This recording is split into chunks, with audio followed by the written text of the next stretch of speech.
Development का जो आप संस्था बनाए हैं सर, इसकी बनाने की क्या ज़रूरत पड़ी?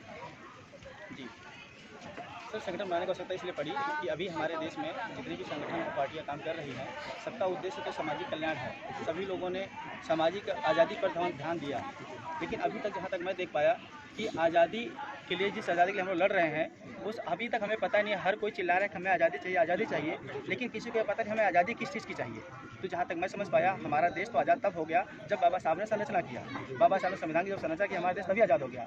तो तब जब देश हमारा आज़ाद हो गया, तो अब कौन सी आज़ादी हम लोग मांग रहे हैं? हमें उस आज़ादी का ही पता नहीं, हम जिस आज़ादी को मांग रहे हैं। तो जहाँ तक हम समझ पाए, हमारा देश आज की डेट में सामाजिक आज़ाद तो हो चुका, लेकिन आर्थिक गुलाम अभी तक रह गया। आर्थिक आज़ादी हमारे समाज को नहीं मिल पाई। उसी उद्देश्य को लेकर संगठन नींव डाली गई। जी सर, इस संस्था का सबसे बड़ा उद्देश्य क्या होगा समाज के प्रति? 85% को संगठित कर समाज को नई दिशा और दशा देने का प्रयास है। सर जी, जिस हिसाब से आप बता रहे हैं 85% बात यहाँ 85%, तो मैं देखना चाहता हूँ कि यहाँ बहुजन समाज में जन्मे सभी महापुरुष होते हुए हैं, लेकिन आपके इस बैनर के इन समाज के किसी भी महापुरुष का फोटो नहीं है। वजह क्या है?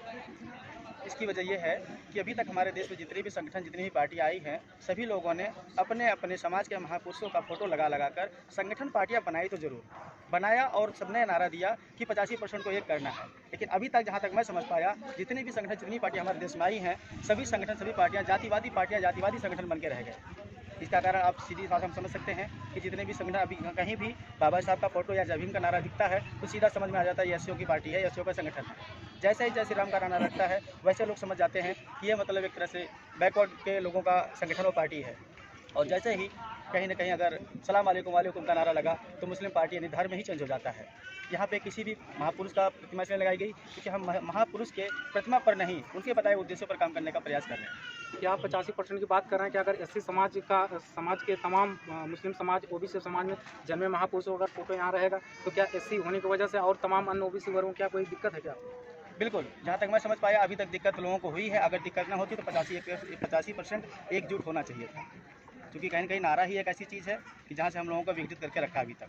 तो क्या भविष्य में ये राष्ट्रीय लेवल तक आपका संगठन जाएगा? 100% श्योर, राष्ट्रीय नहीं इंटरनेशनल जाएगा। तो सर, राष्ट्रीय स्तर पर जिस दिन आपका संगठन पहुँच गया, क्या तभी महापुरुषों के फोटो नहीं होंगे? महापुरुषों के फोटो नहीं, उनके उद्देशिका होंगी।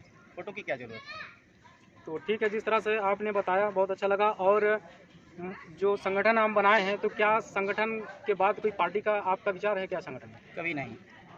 क्योंकि धन्यवाद, क्योंकि मैं यहाँ आया, एक आपके ही मंच के पदाधिकारी थे, सर ने कहा कि आप अभी तक बहुत संगठन और पार्टी देख लिए, एक बार एसएसडी के बारे में जानिए। तो उससे ये प्रतीत हो रहा है कि भविष्य में आप पार्टी का निर्माण जरूर करेंगे। क्या कहीं न कहीं समाज को गुमराह करके एक संगठन के तौर पर एकत्रित किया जा रहा है?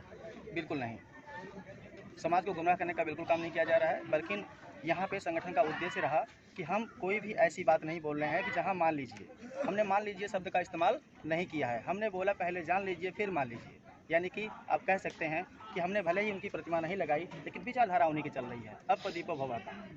जी बिल्कुल, लेकिन सर आप भी जान रहे हैं, हम भी जान रहे हैं, इस देश में बहुजन समाज यानी 85% भी कहा जाए, जिसमें हिंदू, मुसलमान, सिख, ईसाई सब में जो आस्था रखते हैं, बाबा साहब या हमारे पेरियार लल्लई सिंह यादव जो भी महापुरुष हैं, तो उसके बाद तमाम संगठन, यहाँ अगर देखा जाए लगभग लाखों संगठन जो बहुजन समाज के हैं इस भारत देश में चलते हैं, लगभग 35,000 संगठन एक्टिव हैं।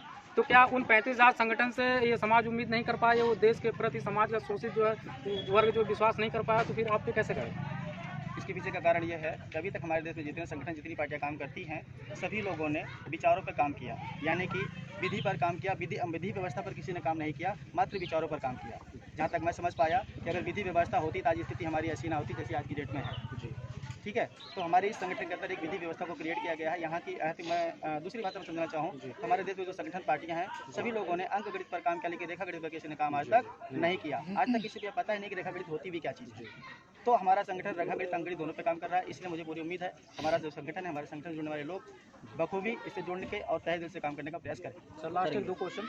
सर बाहर में भी आप एक कार्यकर्ता थे, मैंने उनसे पूछा तो उन्होंने बताया कि हमें सैलरी मिलती है 5,000 और ज्वाइनिंग का कुछ पैसा लगता है, तो ये कहाँ तक उचित है, क्या सत्य है, आप बताइए। बिल्कुल सर, इसमें सर उचित कुछ भी नहीं है। जैसे आपने जो पूछा है, जो सैलरी और जो 1,000 रुपये लगता है, यानी जो पैसा लगता है, इसमें ये पैसा जो लग रहा है सदस्यता शुल्क है, जिसे वो लोग पेमेंट कह रहे हैं, हम उसे अपनी भाषा में सहयोग कहते हैं। यानी संगठन सहयोग देने का काम कर रहा है, ना कि पेमेंट देने का काम कर रहा है। यह बात पूरे संगठन के पूरे सदस्यों को बताया जाता है और उनके नाम के आगे बाकायदा लिखा गया है संघ प्रचारक। तो संघ प्रचारक के रूप में जो काम करने वाले सदस्य को पेमेंट नहीं, संगठन अपनी तरफ से सहयोग देता है ताकि उनके आने जाने का और घर का खर्च मेंटेन हो सके, सो संगठन का निरंतर वो लोग कर सके।